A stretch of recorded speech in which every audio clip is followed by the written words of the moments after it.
अरे भाई, काल माझं नुकसान झालं होतं ना. काय झालं माहितीये का, मी काल एका ठिकाणी गेलो होतो. मी फ्लॅट घ्यायला गेला होता.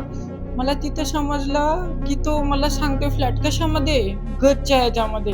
गज हा युनिट असतो आपल्या याचा. मला नंतर समजलं गज आहे म्हणून. ते गज म्हणजे काय मला म्हणून राहिला, 500 गजचा आपलं पेंट हाऊस आहे. 500 गजचा आपलं बंगलो आहे. हा 500 गजचा बंगलो म्हणून राहिला, पण 500 गजचा बंगलो म्हणजे किती? अरे हा गज म्हणजे काय हेच क्लिअर नव्हतं. नंतर कळलं मला, नसतं माझं नुकसान पक्क होतं.